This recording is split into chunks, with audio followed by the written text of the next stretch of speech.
내가 물레 보이지? 쟤는 내 딸이야. 너희는 사람 잘 못 건드렸어. 난 그냥 탈북자가 아니야. 아주 재미어질 거야. 일진 남학생들이 뒷골목에서 소연이의 뺨을 때렸습니다. 이 광경을 목격한 엄마 윤지영은 남학생의 손가락을 잡아 가볍게 뒤로 젖혔습니다. 꺼! 두둑! 아! 남학생이 비명을 지르며 바닥에 주저앉았습니다. 손가락이 기괴한 각도로 꺾여 있었습니다. 지영이 차가운 목소리로 말했습니다. 너희들이 모르는 게 하나 있어. 나는 평범한 아줌마가 아니야. 일진 3명이 움찔했습니다. 방금 전의 움직임이 너무나 빠르고 정확했습니다. 미친. 이 아줌마 뭐야? 덩치 좋은 다른 학생이 윤지영을 향해 주먹을 날렸습니다. 빡! 남학생은 자신의 주먹이 윤지영의 얼굴을 강타했다고 생각했습니다. 그러나 자신의 주먹에 대못이 박혀 있음을 바로 확인할 수 있었습니다. 검지와 중지 사이에 대못이 깊이 들어갔습니다. 으악! 고통스러워하며 비명을 질렀습니다. 함께 있던 한 명의 남학생은 온몸이 굳어버렸습니다. 얼굴이 창백해져 있었습니다. 이제 혼자네? 남학생들의 위협으로부터 가볍게 벗어나고 오히려 그들을 두려움에 떨게 한 윤지영의 정체는 과연 무엇일까요? 그리고 일진들은 동네 불량배까지 끌어들였습니다. 과연 이들의 운명은 어떻게 될까요? 이야기를 시작하기에 앞서 구독과 좋아요를 눌러주시면 구독자님의 앞날에 큰 행운과 축복, 그리고 건강히 함께 하시도록 기원하겠습니다. 감사합니다. 그럼 바로 시작하도록 하겠습니다. 충청남도 작은 시골 마을, 오후 4시, 지영이네 밥집이라는 소박한 간판이 걸린 작은 식당에서 윤지영이 김치찌개를 끓이고 있었습니다. 깔끔하게 빗어넘긴 머리, 평범한 앞치마 차림이지만 어딘지 모르게 날카로운 눈빛이 인상적이었습니다. 어머니, 다녀왔어요. 중학교 2학년 딸 소연이 학교 가방을 메고 들어왔습니다. 조용하고 내성적인 성격의 소연은 어머니에게 작게 인사하고는 자신의 방으로 향했습니다. 소연아, 간식 먹고 들어가. 윤지영이 따뜻한 목소리로 불렀지만 소연은 괜찮아요라고 대답하며 방문을 닫았습니다. 윤지영은 소연의 뒷모습을 바라보며 무언가 이상함을 느꼈습니다. 평소보다 어깨가 움츠러들어 있었고 걸음걸이도 부자연스러웠습니다. 저녁 7시 마을 어르신들이 하나둘 식당에 들어왔습니다. 지영이, 오늘도 수고했네. 김치찌개 하나 주게. 네, 할아버지. 조금만 기다리세요. 윤지영은 능숙하게 손님들을 응대했습니다. 처음에는 탈북자라는 시선이 부담스러웠지만 이제는 마을 사람들도 그녀를 완전히 받아들였습니다. 하지만 아무도 몰랐습니다. 이 평범해 보이는 식당 아주머니가 북한 특수부대 출신이라는 것을, 그리고 한때 살아있는 무기라고 불렸던 살인병기였다는 것을. 밤 10시 마지막 손님이 나간 후 윤지영은 소연의 방을 살짝 들여다봤습니다. 소연이 책상에 엎드려 자고 있었는데 웃옷이 살짝 올라간 등 뒤로 멍자국이 보였습니다. 윤지영의 눈빛이 순간 차갑게 변했습니다. 하지만 소연을 깨우지 않고 조용히 문을 닫았습니다. 누가 감히. 작은 중얼거림이 어둠 속으로 사라졌습니다. 다음 날 아침 소연이 아침밥을 먹지 않겠다며 서둘러 학교로 나갔습니다. 소연아, 아침은 꼭 먹고. 윤지영의 말이 끝나기도 전에 소연은 현관문을 닫고 나가버렸습니다. 윤지영은 이상함을 느끼고 소연의 방을 확인했습니다. 침대 밑에서 찢어진 체육복과 더러워진 운동화를 발견했습니다. 오후 5시 소연이 평소보다 1시간 늦게 들어왔습니다.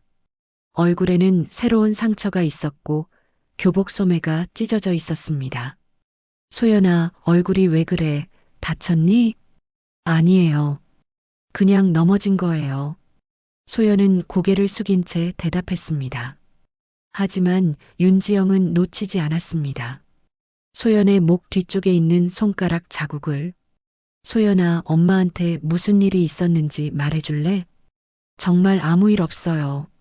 저 숙제해야 해요. 소연은 방으로 들어가며 문을 잠갔습니다. 그날 밤 윤지영은 소연이 잠든 후 몰래 그의 휴대폰을 확인했습니다. 문자 메시지들이 가득했습니다. 내일 빵값 2만 원 가져와. 안 가져오면 또 맞을 줄 알아. 빨갱이 탈북녀 새끼. 북한에서 수많은 살상용으로 단련된 강인한 그녀의 손이 조금씩 떨리기 시작했습니다. 메시지 발신자는 강태웅이라는 이름이었습니다. 강태웅. 윤지영이 그 이름을 조용히 읊조렸을 때 그녀의 눈에는 오랫동안 잠들어 있던 살기가 되살아나고 있었습니다. 다음 날 오후 윤지영은 식당 문을 일찍 닫고 소연의 학교 근처로 갔습니다. 학교 담장 근처 나무 뒤에 숨어 소연을 기다렸습니다. 북한에서 갈고 닦은 은밀한 관찰 기술이 자연스럽게 발휘되었습니다. 아무도 그녀의 존재를 눈치채지 못했습니다. 오후 3시 30분 학교 시간이 지났는데도 소연이 나오지 않았습니다. 윤지영은 학교 뒤편으로 이동했습니다. 체육관 뒤편에서 소음이 들렸습니다. 윤지영이 조심스럽게 다가가자 충격적인 장면이 펼쳐졌습니다. 강태웅을 포함한 4명의 남학생들이 소연을 둘러싸고 있었습니다. 야, 돈은? 강태웅이 소연의 머리채를 잡고 흔들었습니다. 오늘도 안 가져왔지? 야, 탈북자. 북한 돈이라도 가져와. 다른 학생이 소연의 가방을 빼앗아 바닥에 엎었습니다. 책들이 흩어졌습니다. 죄송해요. 내일은 꼭. 소연이 떨리는 목소리로 말했습니다. 내일? 매일 내일이네. 강태웅이 소연의 뺨을 때렸습니다. 찰싹 하는 소리가 윤지영의 귀를 때렸습니다. 그리고 웃기 시작했습니다. 그 순간 윤지영의 뇌리에 북한 특수부대 시절의 기억이 스쳐 지나갔습니다. 목표를 제거할 때는 감정을 배제하라. 윤지영은 마음을 다잡았습니다. 강태웅이 다시 소연의 머리를 잡고 바닥에 밀쳤습니다. 탈북년 새끼가 우리 학교 다니는 것 자체가 배은망덕이야. 왜 기어 내려와서 물을 흐려. 윤지영의 눈에서 인간미가 사라졌습니다. 애송이들이 대상을 잘못 골랐네. 감히 내 딸을. 윤지영이 입속으로 중얼거렸을 때 그녀는 이미 여러 가지 방법으로 강태웅을 무력화시킬 방법을 계산하고 있었습니다. 관자놀이의 정확한 타격, 명치의 급소 공격, 무릎 관절 꺾기. 모든 것이 머릿속에서 시뮬레이션 되었습니다. 하지만 윤지영은 참았습니다. 아직은 때가 아니었습니다. 소연이 눈물을 흘리며 책들을 주워 담는 모습을 지켜본 윤지영은 조용히 그 자리를 떠났습니다. 그날 밤 윤지영은 오랫동안 침대에 누워 천장을 바라봤습니다. 평범한 엄마로 살고 싶었지만 딸을 지키기 위해서는 과거의 자신을 깨워야 할 때가 온 것 같았습니다. 미안하다, 소연아. 엄마가 좀 더 일찍 알았어야 했는데. 다음 날 오후 윤지영은 학생들 하교 전에 학교에 도착했습니다. 교문 앞에서 강태웅 무리를 기다렸습니다. 하교 시간이 되자 강태웅과 그의 패거리 3명이 나타났습니다. 윤지영은 그들 앞을 가로막고 섰습니다. 잠깐. 윤지영의 목소리는 평온했지만 그 안에는 차가운 기운이 흘렀습니다. 누구세요? 강태웅이 어리둥절하며 물었습니다. 윤소연 엄마다. 그 말을 들은 순간 강태웅이 깜짝 놀랐습니다. 조금은 겁을 먹은 듯 했으나 평범해 보이는 윤지영을 위아래로 보고는 바로 태도를 바꿨습니다. 아, 탈북녀 아줌마시네. 할 말 있어요? 내 딸 그만 괴롭혀라. 윤지영이 단도직입적으로 말했습니다. 강태웅이 친구들과 함께 킥킥거렸습니다. 괴롭힌다고요? 저희가 언제 괴롭혔나요? 증거 있어요? 빵값 달라고 하고 때리고 모욕하는 게 괴롭히는 게 아니야? 아, 그거요? 소연이가 자발적으로 주는 거예요. 우리가 강요한 적 없는데. 강태웅의 뻔뻔한 대답에 주변 패거리들이 웃음을 터뜨렸습니다. 윤지영이 한 걸음 더 가까이 다가갔습니다. 강태웅보다 훨씬 작은 체구였지만 묘한 압박감이 느껴졌습니다. 마지막 경고다. 내 딸 건드리면 네 인생 끝이다. 윤지영의 목소리는 여전히 조용했지만 그 안에는 살기가 담겨 있었습니다. 강태웅이 갑자기 화를 내며 소리쳤습니다. 뭐, 병신 같은 탈북자 아줌마가 뭘 어쩔 건데? 신고할 거면 해봐요. 증거도 없으면서.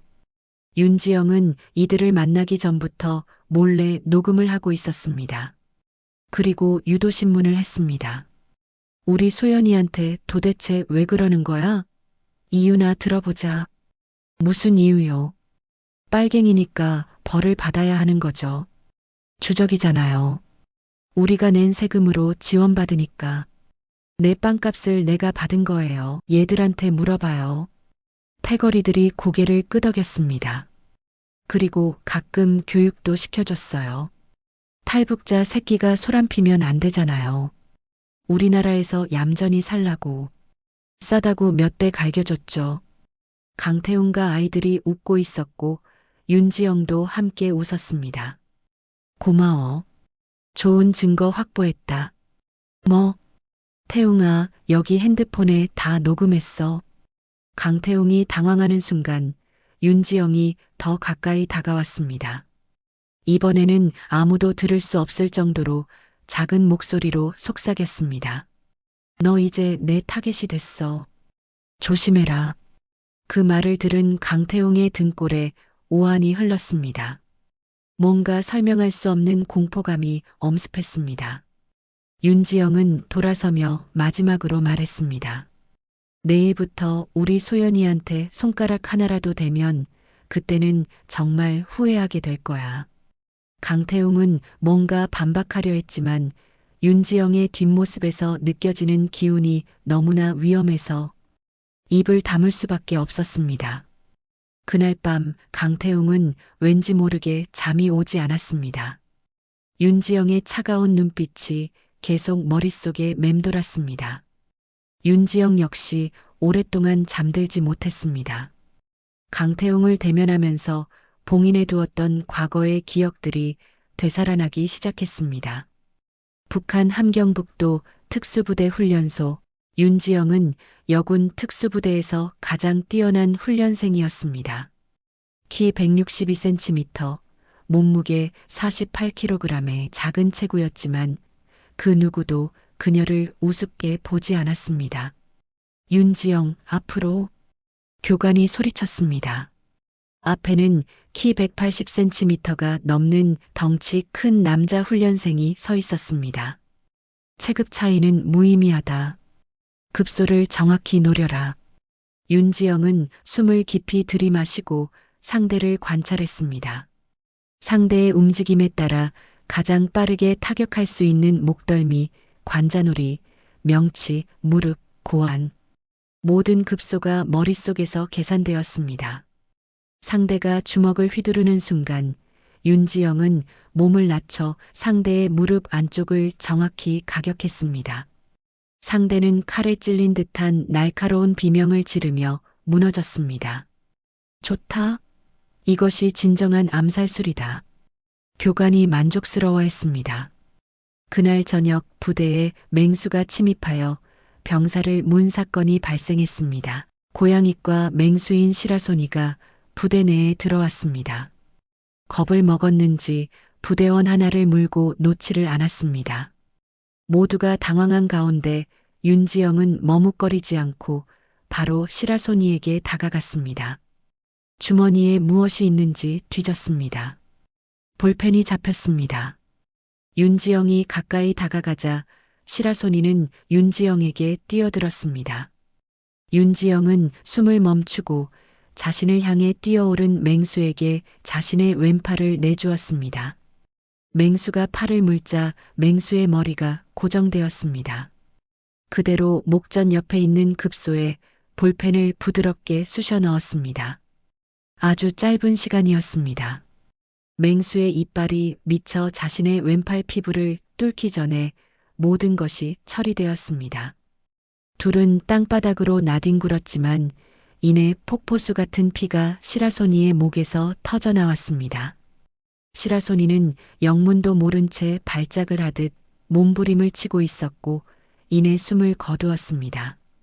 윤지영은 시라소니의 피로 인해 피투성이가 되었지만 정작 왼팔의 상처는 연고 정도 바르면 되는 정도일 뿐이었습니다. 실전에서는 오히려 얼음 같은 차가움을 가진 그녀를 모두가 멍하니 쳐다봤습니다. 완벽하다. 넌 이제 살아있는 무기다. 교관이 그녀에게 붙여준 코드네임이었습니다. 윤지영이 과거의 기억에서 깨어났습니다. 시계를 보니 새벽 3시였습니다. 내 딸을 지키기 위해서라면 난 무엇이든 해. 무력화만 시키자. 죽이면 안 돼. 그녀의 머릿속에서 새로운 계획이 세워지기 시작했습니다. 다음 날 오후 윤지영의 경고에도 불구하고 강태웅은 소연을 다시 괴롭혔습니다. 오히려 더 심하게. 야, 너희 엄마 어제 와서 겁주려고 했더라. 무서워서 떨었다니까? 강태웅이 소연의 뺨을 연달아 때렸습니다. 찰싹? 찰싹? 탈북년 주제에 우리한테 대들어? 너희 엄마 진짜 웃기네. 패거리 중 하나인 민수가 소연의 가방을 발로 차버렸습니다. 책들이 바닥에 흩어졌습니다. 돈 가져와. 이번엔 5만 원. 5만 원. 그렇게 많은 돈은. 뭐? 못 가져와? 강태웅이 소연의 머리채를 잡고 흔들었습니다. 바로 그때 차가운 목소리가 들렸습니다. 손 떼. 윤지영이 어느새 그들 뒤에 서 있었습니다. 마치 유령처럼 소리 없이 접근한 것입니다. 또 왔네. 아줌마 시간 많으신가 봐. 어쩔 건데요? 나 막장 인생이에요. 강태웅이 비웃으며 말했습니다. 윤지영은 강태웅에게 터벅터벅 다가갔습니다. 너 내가 경고했지. 정말 마지막이야. 어린 놈의 새끼가. 그리고는 소연이의 손을 잡고 돌아섰습니다. 가자. 흥분한 강태웅이 갑자기 윤지영의 머리채를 잡았습니다. 빨갱이 아줌마. 어쩔 건데. 해봐. 강태웅은 미친 사람 같았습니다. 윤지영이 놓으라고 말했지만 그럴수록 더욱 강하게 잡아당겼습니다. 머리카락이 뜯겨질 정도였습니다. 갑자기 강태웅이 윤지영의 배를 걷어찼습니다. 윤지영이 힘없이 배를 움켜쥐고 쓰러졌습니다. 강태웅이 다가와 윤지영을 발로 차려고 했습니다. 그러자 윤지영이 기다렸다는 듯이 한마디 했습니다. 이젠 정당방이야. 그러자 강태웅은 다시 윤지영의 머리채를 잡아 번쩍 들었습니다. 50kg도 안 되는 윤지영은 가볍게 들렸습니다. 북조선에서는 협박만 가르치나 봐. 어디 무서워서 살겠어? 이 아줌마 왜 이렇게 웃겨? 조용히 가시고요.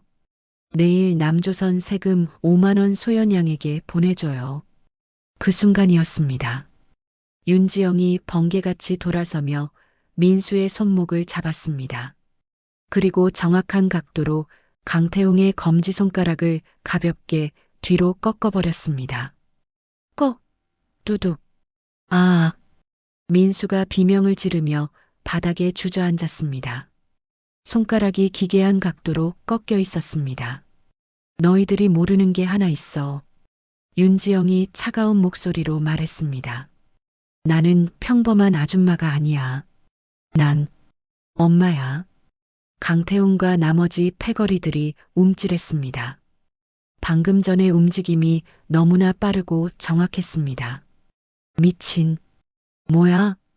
덩치 좋은 다른 학생이 윤지영을 향해 주먹을 날렸습니다. 윤지영은 이미 이런 시나리오를 예상하고 있었습니다. 미리 준비한 주먹만한 강목에 대못을 박아왔습니다. 누가 봐도 근처 공사장에서 버린 어디서나 흔히 볼 수 있는 쪼가리 나무 같았습니다. 빡소리가 공간을 울려 퍼졌습니다. 남학생은 자신의 주먹이 윤지영의 얼굴을 강타했다고 생각했습니다. 그러나 자신의 주먹에 대못이 박혀 있었음을 바로 확인할 수 있었습니다. 검지와 중지 사이에 대못이 깊이 들어갔습니다. 고통스러워하며 비명을 질렀습니다. 흡사 이곳이 지옥과 같았습니다. 두 명의 건장한 남학생이 비명을 지르고 있었습니다. 함께 있던 한 명의 남학생은 온몸이 굳어버렸습니다. 얼굴이 창백해져 있었습니다. 이제 혼자네? 윤지영이 미소를 지으며 다가왔습니다. 하지만 그 미소는 전혀 따뜻하지 않았습니다. 마지막 남은 남학생이 벌벌 떨며 말했습니다. 오지 마세요. 이건 범죄예요. 폭행이라고요. 신고할 거예요. 그래, 신고해봐. 신고를 해야 너희가 우리 소연이한테 한 짓도 다 드러나겠지. 난 정당방이야. 너희한테 머리채도 잡혀서 지금 두통이 심해. 앞도 잘 안 보이고 복부도 차였어. 난 지금 그 충격 때문에 앞으로 일주일간 밥도 못 먹을 것 같아. 일도 못하고. 나는 남자한테 맞아 죽을 것 같아서 내 머리채에서 남자의 손이 떨어지게 손가락을 제낀 것뿐이고 덩치 큰 아이가 주먹을 날리길래 바닥에 있던 나무로 막은 것뿐이야. 그리고 너희는 건장한 남자들이고 우리는 연약한 여자 둘이야. 어서 신고해. 빨리. 빨리 신고 안 하면 네가 너무 무서워서 널 죽여버릴지도 몰라. 세 명의 학생은 악마를 보는 것 같았습니다. 이곳이 현실처럼 느껴지지 않았습니다. 남학생은 바지에 오줌을 지렸습니다. 윤지영이 강태웅에게 다가갔습니다. 손을 움켜잡고 고통스러워하는 강태웅에게 시끄러우니 조용히 하라고 했습니다. 그리고는 강태웅의 목 앞에 손을 올렸습니다. 살짝 만진 것뿐인데 강태웅은 숨이 막히는 것을 느꼈습니다. 다음부터는 소연이 근처에도 오지 마. 알겠어? 강태웅이 고개를 끄덕였습니다. 윤지영은 소연의 손을 잡고 그 자리를 떠났습니다. 뒤에는 신음하는 학생들만 남았습니다. 소연이 엄마를 올려다보며 물었습니다. 엄마, 어떻게 그렇게 할 수 있어요? 엄마도 무서웠는데 널 구해야 하니까, 엄마니까 이게 되네. 윤지영이 거짓말로 대답했습니다. 자신의 과거를 말하고 싶지 않았습니다. 그저 평범하게 살고 싶었습니다. 소연이 역시 엄마의 말을 믿지 않았습니다. 왜냐면 눈앞에서 본 것은 우연히 일어날 수 있는 일이 아니었기 때문입니다. 그날 밤 병원에 입원한 강태웅은 분노로 잠을 이루지 못했습니다. 빨갱이에게 당했다는 것과 학교장으로서의 자존심이 완전히 무너져 버렸습니다. 형, 큰일 났어요. 강태웅은 동네 불량배 조직의 형들에게 전화를 걸었습니다. 다음 날 오후 윤지영이 장을 보러 나갔을 때였습니다. 어둑해진 골목길에서 5명의 남자들이 나타났습니다. 선두에 선 것은 20대 중반으로 보이는 문신투성이 남자였습니다. 조직의 행동대장 김철수였습니다. 당신이 태웅이 두들겨 팬 아줌마인가 보지? 김철수가 담배를 입에 물고 말했습니다. 그 애들이 먼저 내 딸을 괴롭혔어. 그게 중요한 게 아니야. 우리 동생을 건드렸으니 대가를 치러야지. 김철수가 신호를 보내자 다른 4명이 윤지영을 포위했습니다. 윤지영은 이미 이런 상황을 예상하고 있었습니다. 장바구니 속에는 집에서 개조한 비비탄 권총이 들어 있었습니다. 플라스틱 구슬 대신 작은 쇠구슬을 장전한 것이었습니다. 아줌마 애들 앞에서 무릎 꿇고 사과하고 애들 치료비 500만 원으로 마무리 집시다. 그러자 윤지영이 매섭게 말했습니다. 마지막 기회야. 그냥 가. 아줌마가 겁주나? 야들아, 아줌마가 미친 것 같다. 교육 좀 시켜줘. 불량배들은 왜소한 아주머니를 공격하기가 자존심이 상했습니다. 빨리 처리하라고. 김철수가 소리 지르자 한 명이 가까이 다가갔습니다. 윤지영이 장바구니에서 비비탄 권총을 꺼냈습니다. 외관상으로는 장난감 총처럼 보였지만 내부는 완전히 개조되어 있었습니다. 첫 번째 쇠구슬이 남자의 무릎을 정확히 맞췄습니다. 남자가 무릎 연골을 잡고 쓰러졌습니다. 쇠구슬의 충격으로 무릎뼈에 금이 갔습니다. 모두 어리둥절했습니다. 전혀 예상치 못한 전개였습니다. 순간 김철수를 비롯한 3명의 남자가 달려들었습니다.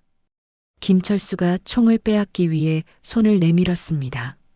하지만 윤지영은 차분하면서도 빠른 속도로 뒤로 빠진 뒤 거리를 확보하고 두 번째, 세 번째 구슬을 연달아 발사했습니다. 김철수의 관자놀이에 쇠구슬이 박혔습니다. 김철수는 바로 기절했습니다. 한 명은 손등에 맞았습니다. 뭐야, 이거 총이야? 네 번째 남자가 당황하며 소리쳤습니다.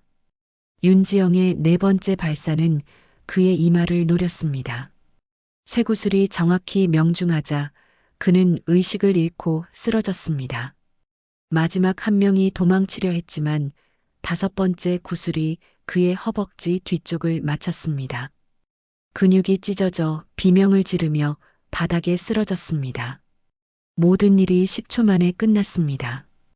골목길에는 신음하는 남자들과 왼손엔 장바구니, 오른손엔 비비탄 권총을 든 윤지영만 있었습니다. 윤지영은 비비탄 권총을 장바구니에 넣고 조용히 그 자리를 떠났습니다. 다음에 또 오면 그때는 눈알에 총알을 박아줄 거야. 오늘은 운 좋은 줄 알아. 내가 너희들 장래를 위해 눈깔 옆에다 박아준 거야. 실수가 아니라. 윤지영의 마지막 경고가 골목길에 울려 퍼졌습니다. 관자놀이에 총알을 맞은 김철수는 며칠간 시야가 흐릿하고 머리가 쪼개지는 고통을 호소했습니다. 억울하고 치욕스러웠습니다. 복수를 해야겠다 마음먹었습니다. 조직의 간부급인 박현도에게 전화했습니다. 박현도는 지역 조폭 조직의 실세였습니다. 아줌마 하나가 니들을 다 털었다고? 박현도는 처음에는 믿지 않았습니다. 하지만 이내 설명을 듣고는 표정이 심각해졌습니다. 이건 보통 아줌마가 아니야. 탈북했다면 뭔가 훈련받은 년 같은데? 그날 밤 박현도는 흥미롭다는 듯 심각한 결정을 내렸습니다. 탈북녀 딸을 잡아. 그럼 엄마가 나올 거야. 딸이 잡혀 있으면 지가 뭘 어쩌겠어. 다음 날 오후 소연이 학교에서 돌아오는 길에 검은색 승합차가 나타났습니다. 4명의 남자가 뛰어내려 소연을 강제로 차에 태웠습니다. 소연의 비명이 들렸지만 차는 이미 멀어지고 있었습니다.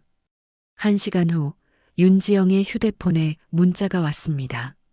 딸을 되찾고 싶으면 오늘 밤 10시에 폐공장으로 와라. 혼자 와야 한다. 주소가 함께 적혀 있었습니다. 윤지영은 불량배들의 횡포에 이가 갈렸지만 겉에서 보기엔 마치 이런 일을 즐기기라도 하는 듯 차분하고 여유로워 보였습니다. 즉시 집으로 돌아가 개머리판이 있는 M16 장난감 비비탄 소총을 챙겼습니다. 이 역시 윤지영이 최악의 상황을 대비해 쇠구슬을 발사할 수 있게 개조해 둔 것이었습니다. 권총과 다른 점은 먼 거리에서도 강한 타격을 줄 수 있었고 무엇보다 연사가 가능하도록 개조했습니다. 많은 인원이 달려들 때를 대비한 것이었습니다. 탄창도 확장했습니다. 근접전을 위해 작은 도구들도 준비했습니다.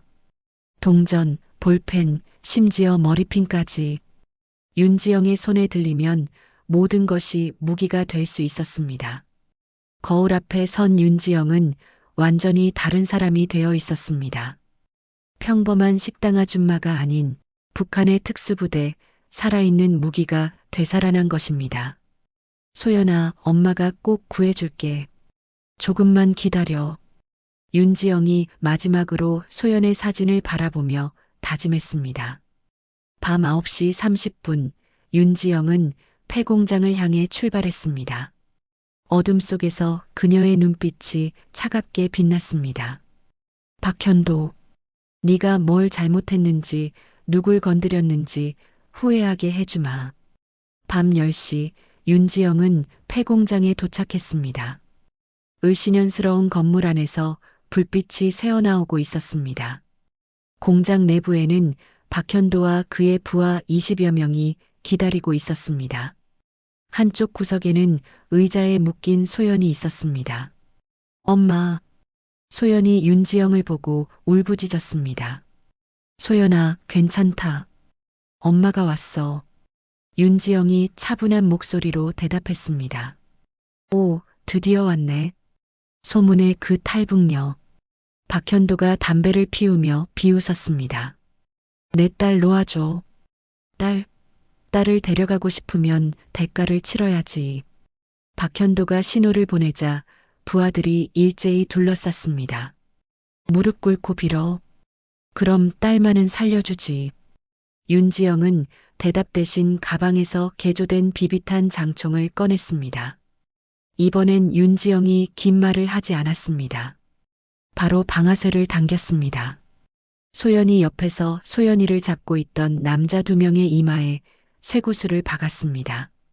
그리고는 그 주변에 있는 남자들에게 차례대로 총을 쐈습니다. 탕, 탕, 탕. 연속으로 발사된 쇠구슬이 가장 가까운 부하 3명이 맞고 쓰러졌습니다. 이마 쪽에 맞은 사람들은 바로 기절했고 무릎과 어깨를 맞은 사람들은 부러진 뼈를 움켜잡고 비명을 지르고 있었습니다. 아! 부하들이 비명을 지르며 쓰러졌습니다. 박현도의 표정이 변했습니다. 빨리 전현을 잡아. 남자들은 칼을 빼들었습니다. 그리고 한 남자가 윤지영을 향해 칼을 던졌습니다. 칼은 정확히 윤지영을 향해 날아갔고 피할 겨를이 없었습니다. 왼쪽 어깨에 맞았습니다. 하지만 칼 던지기 훈련을 제대로 배워본 적도 없는 남자들이라 칼의 손잡이 부분이 윤지영의 어깨에 맞고 바닥에 떨어졌습니다. 윤지영은 보란 듯이 칼을 들어 그 남자에게 던졌고 정확히 허벅지에 깊숙이 꽂혔습니다. 남자는 비명을 지르며 절뚝거렸습니다. 모든 남자들이 더 이상 아무것도 하지 않았습니다. 아니, 할 수 없었습니다. 시간이 멈춘 듯 가만히 서 있었습니다. 떨리는 숨소리, 고통에 비명소리만이 폐공장을 채웠습니다. 이제부터는 윤지영의 시간이었습니다. 윤지영은 멈추지 않았습니다. 감정도 없어 보였습니다. 한 명 한 명의 머리에 쇠구슬을 발사하기 시작했습니다. 한 바퀴를 돌며 모든 남자의 머리통에 총을 발사했습니다. 그들은 생명의 지장은 없었으나 두개골이 쪼개지는 고통을 느꼈습니다. 하지만 멈추지 않았습니다. 가지고 온 쇠구슬을 다 쓸 기세였습니다. 기절한 사람에게도 다시 가서 머리에 비비탄 총을 쐈습니다. 맞고는 다시 깨어나고 또 기절하고를 반복했습니다. 그 모습을 지켜보던 박현도는 입에 거품을 물었습니다. 살려주세요. 하지만 자비는 없었습니다. 너는 대빵이니까 특별 대우해줘야지. 너 때문에 네 부하들이 다 이 고생을 하고 있는 건데. 지휘자는 빠른 결단이 필요한 거야. 너 때문에 네 부대원, 국가가 망할 수도 있는 거라고. 그리고는 소총으로 연사를 발사했습니다. 박현도는 살면서 처음 맛본 고통을 느꼈습니다. 온몸이 뜯겨져 나가는 것 같았습니다. 이런 고통을 느끼는 것보다 죽는 게 나을 것 같았습니다. 이번엔 총구의 방향이 바뀌었습니다. 얼굴과 목, 옷이 없는 손과 같은 부분에 연달아 쇠구슬이 날아왔고 살갗이 있는 부분들은 모두 다 피가 터졌습니다. 아, 살려주세요.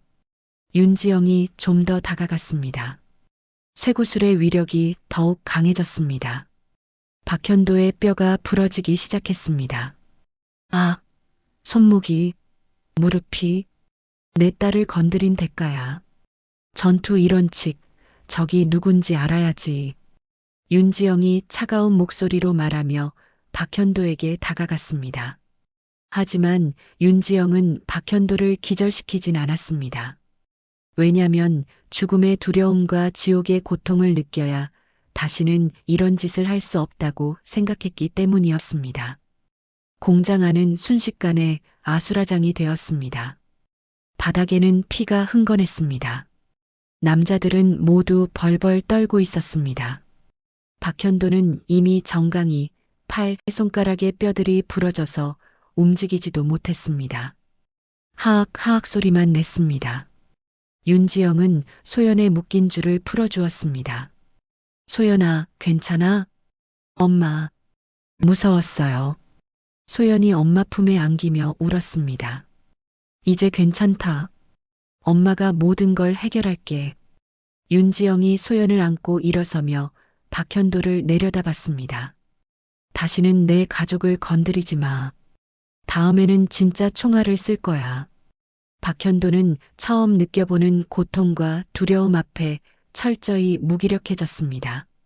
여러 차례 고개를 끄덕일 수밖에 없었습니다.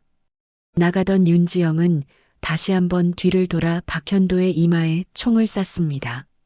박현도는 그대로 기절했습니다. 오히려 통증이 덜해 그 편이 나았습니다. 윤지영과 소연은 폐공장을 떠났습니다. 폐공장 사건 이후 3일이 지났습니다. 박현도와 그의 조직원은 모두 입원하였습니다. 병원이 불량배들로 가득 찼습니다. 그들은 3일이 지나도록 두통이 가시질 않았습니다. 어지럽고 메스꺼려 밥을 먹지도 못했습니다. 이런 고통은 처음이었습니다. 이들은 완전히 윤지영을 포기했습니다. 감히 건드릴 수 없는 상대라는 것을 깨달았기 때문입니다. 하지만 강태웅만은 달랐습니다. 형들이 다 쫄았다고? 그럼 내가 직접 해결하겠어. 강태웅은 집에서 식칼을 가져왔습니다. 오른손 손가락은 부러져서 붕대를 감고 있었기에 왼손으로 칼을 잡았습니다.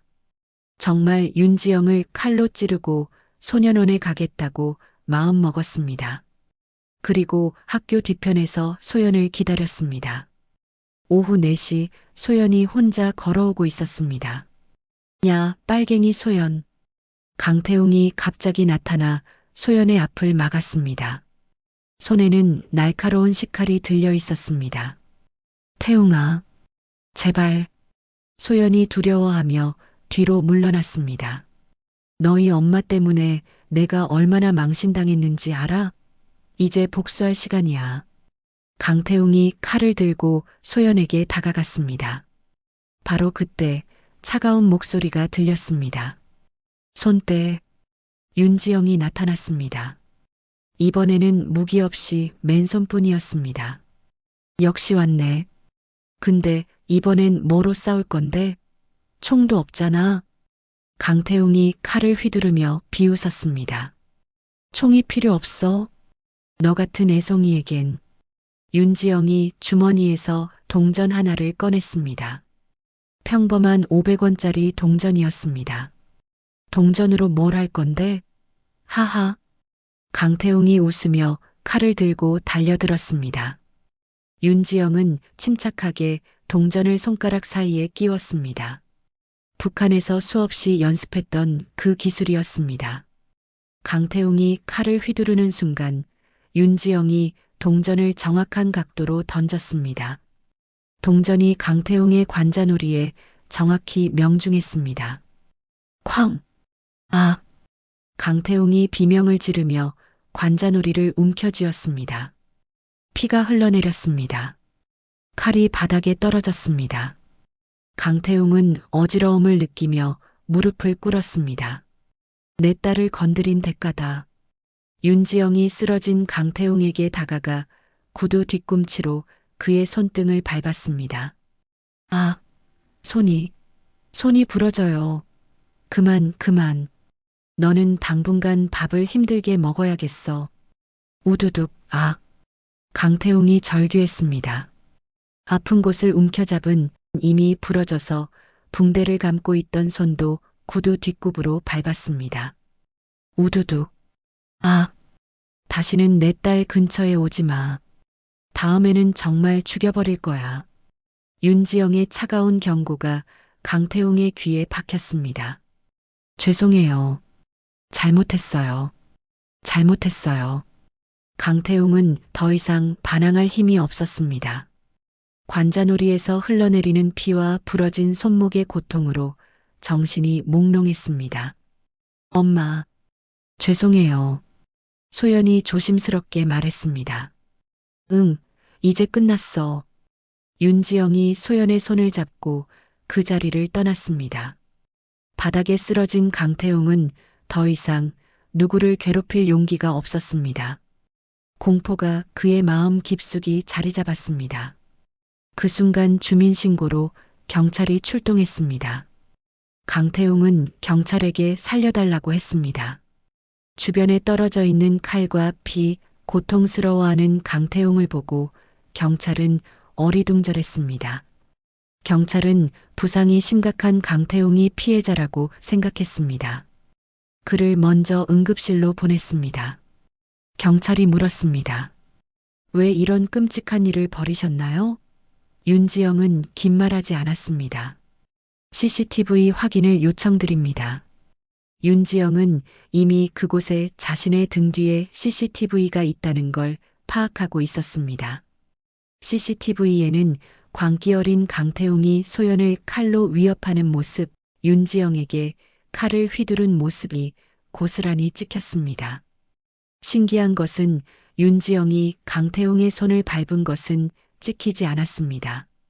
윤지영은 본능적으로 CCTV의 사각지대까지 계산해 둔 것이었습니다. 학교 CCTV와 목격자들의 증언으로 진실이 드러났습니다. 강태웅과 패거리들이 윤소연을 지속적으로 괴롭혔다. 어머니는 딸을 보호하기 위해 정당방위를 한 것이다. 담임 선생님도 증언했습니다. 강태웅 학생의 괴롭힘은 이미 알고 있던 사실입니다. 여러 차례 지도했지만 개선되지 않았어요. 경찰서에서 윤지영이 진술했습니다. 저는 딸을 지킨 것뿐입니다. 살인하려던 것이 아닙니다. 상대가 칼을 들고 위협했기 때문에 정당방위를 한 겁니다. CCTV 영상이 결정적 증거가 되었습니다. 강태웅이 먼저 칼을 들고 공격했고 윤지영은 방어적으로 행동한 것이 명확했습니다. 검찰에서도 정당방위로 결론 내렸습니다. 피해자 모친의 행위는 자녀 보호를 위한 정당방위로 인정됩니다. 가해 학생의 지속적인 괴롭힘과 흉기 위협이 먼저 있었던 점을 감안합니다. 박현도와 그의 조직원들도 모두 구속되었습니다. 미성년자 유괴, 폭력행위 등의 혐의였습니다. 강태웅도 소년법에 의해 보호 처분을 받았습니다. 학교에서도 소연의 담임 선생님이 직접 찾아와 사과했습니다. 소연이가 괴롭힘 당하는 걸 알면서도 제대로 도와주지 못했어요. 정말 죄송합니다. 앞으로는 이런 일이 없도록 철저히 관리하겠습니다. 윤지영은 담담하게 대답했습니다. 이제 다 끝난 일이에요. 소연이가 안전하게 학교 다닐 수 있으면 됩니다. 모든 사건이 정리된 후 일주일이 지났습니다. 소연은 학교에서 완전히 다른 대우를 받게 되었습니다. 아무도 그녀를 괴롭히려 하지 않았습니다. 윤지영의 소문이 학교 전체에 퍼졌기 때문입니다. 오히려 친구들이 생겼습니다. 멋진 어머니를 둔 소연을 존경하는 친구들이었습니다. 소연아, 너희 엄마 정말 멋있다. 너네 엄마 식당에 우리 가도 돼? 그럼. 소연이의 친구들이 식당으로 놀러 왔습니다. 아줌마가 떡볶이 만들어줄까? 아이들이 환한 미소를 지으며 대답했습니다. 와, 정말요? 너무 좋아요. 감사합니다. 저희 아줌마 팬이에요. 우리도 괴롭힘 당하면 도와주실 거죠? 그럼 당연하지. 괴롭히는 놈 있으면 아줌마한테 다 말해. 혼내줄게. 그 말은 농담 같았지만 농담이 아니었기에 다들 서로의 얼굴을 두리번거리다가 쿡쿡하고 웃었습니다. 소연은 처음으로 학교 생활이 즐거워졌습니다.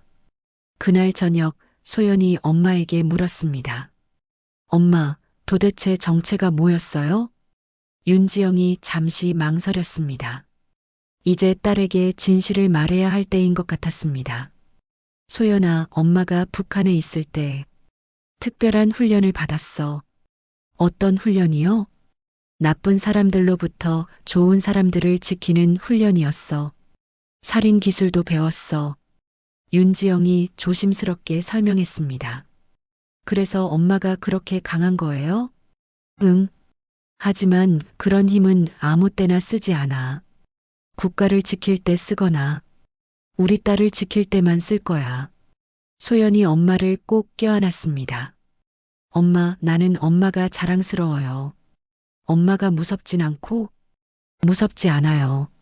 엄마는 나를 지켜주는 사람이니까. 윤지영의 눈에 눈물이 맺혔습니다. 딸이 자신을 이해해준다는 것이 너무나 고마웠습니다. 그리고 생각했습니다. 누군가 다시 소연이를 건드린다면 나는 언제라도 싸울 것이다. 내가 지켜줄 것이다. 다음 날 아침, 평범한 식당 아줌마로 돌아간 윤지영. 하지만 이제는 누구도 그녀의 가족을 함부로 건드리지 못할 것입니다. 지영이네 밥집의 하루가 다시 시작되었습니다. 평화롭고 따뜻한 일상이었습니다. 그리고 윤지영은 알고 있었습니다. 정말 필요한 순간이 오면 언제든지 다시 살아있는 무기가 될 수 있다는 것을 말이죠. 어머니의 사랑은 세상에서 가장 강한 힘입니다. 이야기 끝까지 시청해주신 구독자 여러분 감사합니다. 오늘 하루도 좋은 일이 가득하길 기원합니다. 감사합니다.